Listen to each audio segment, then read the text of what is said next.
Hello guys. Hello guys.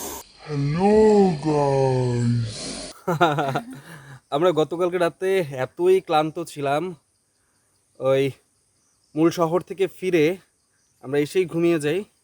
আর আজকে উঠেছি প্রায় 11টার সময়।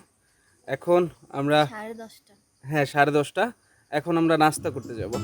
সকালের নাস্তা ব্লিজ দিচ্ছে একদম কমপ্লিমেন্টারি, ডিম ভাজা আর খিচুড়ি। খেয়ে দিয়ে গোসল সেরে নিলাম আমরা সবাই। এরপর আবারও দুপুরের খাবার। কিছুক্ষণ বিশ্রাম নিয়ে এবার আমাদের গন্তব্য অক্টোপাস, নির্জন পাহাড়ের মধ্যে জুম ঘর। আগে থেকেই ব্লিজ কর্তৃপক্ষ সিএনজি বলে রেখেছিল, সেটি দিয়েই আমাদের যাত্রা শুরু। তবে অল্প গিয়েই থামতে হলো। আমার বউয়ের হাতে বাঁশ, এটার একটা মজার কাহিনী আছে। এই জায়গাটা এতটাই খাড়া, আমরা সিএনজি দিয়ে যাচ্ছিলাম, কিন্তু সিএনজি এখান দিয়ে নামার সময় আমাদের মনে হলো যে এই রাস্তাটা খুবই বিপজ্জনক, তাই আমরা নেমে গিয়েছি এবং নেমে এখন হাঁটছি, সবাই হাঁটছে। Real blogger Raidul, how are you?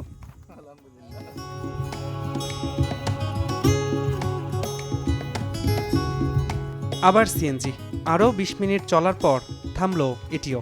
এখন পায়ে হাঁটা শুরু পাহাড়ি পথে। এখন খাড়া ঢাল বেয়ে নামছি পাহাড়ের। অনেকটা, মোটামুটি এখান থেকে প্রায় 40 মিনিটের মতো হাঁটতে হবে। 40 মিনিট হাঁটলে আমার গিন্নি নাকি আচার খাবেন, এই কারণে তার জন্য আবার দাঁড়ালাম।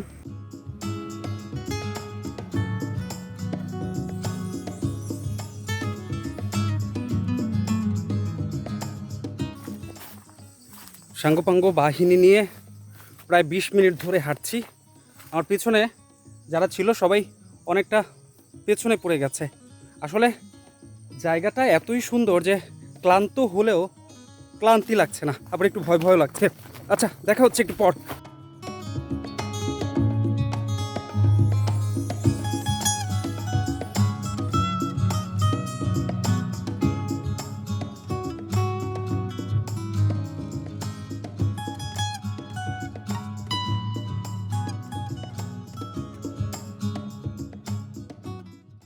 আমরা প্রায় 40 মিনিট হেঁটেছি এবং হেঁটে এখন আমরা চলে এসেছি অক্টোপাসে। কেমন লাগছে তোমার?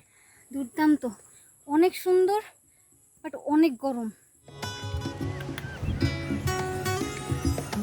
আমরা অক্টোপাসে যেখানে এসে, এখানে যে ঘরটা রয়েছে, এই ঘরের মধ্যে এমন 2টা বিছানা আছে। 3জন 6জন অনায়াসে এখানে শুয়ে থাকা সম্ভব। 2জন হলে ভালো হয়।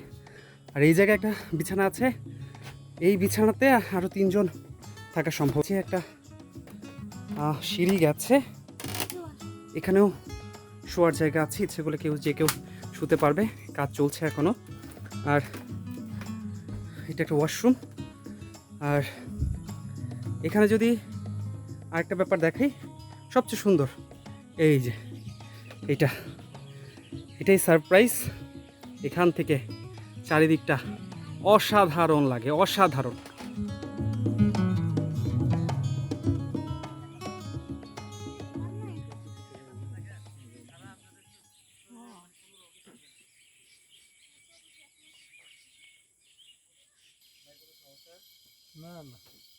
একটু ফ্রেশ হয়ে হিমকে শুতেই সন্ধে নামলো। বিদ্যুৎ না থাকায় জ্বলে উঠলো হ্যারিকেন। কিছুক্ষণ পর এলো চা আর মুড়ি, সঙ্গে পাহাড়ি মরিচ। আর এখানে মুড়ি, আমি ছবি তুলছি, সাথে কাঁচামরিচ। সঙ্গে কাঁচামরিচ ছিল। এটা কাঁচামরিচ না বলে এটা পাহাড়ি মরিচ বলা উচিত। চারিদিকে বিভিন্ন পোকামাকড়ের ডাক, ঘুটঘুটে অন্ধকারে অন্যরকম এক পরিবেশ।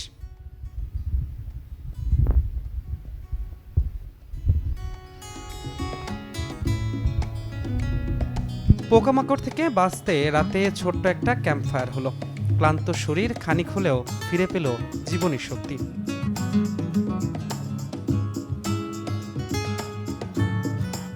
9টার দিকে রাতের খাবার এলো, কলাপাতায় পরিবেশন। হ্যারিকেনের আলোতে সত্যি অসাধারণ লাগছিল। ভাত, ব্যাম্বু চিকেন, বেগুন ভর্তার সঙ্গে পাহাড়ি শসা। এই পরিবেশে খাইতে কেমন লাগছে বলো তো? সবাই এখানে, আমরা সবাই একসঙ্গে খাচ্ছি। ওই যে হায়দার আপা আর দুলা ভাই।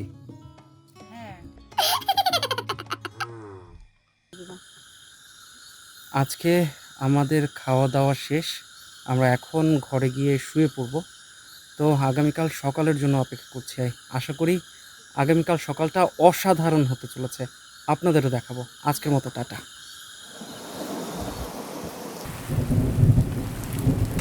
ঘুমোতে ঘুমোতে পরিষ্কার আকাশ হয়ে গেল মেঘলা, সঙ্গে বজ্রপাত। এ যেন ভয়ঙ্কর সুন্দর।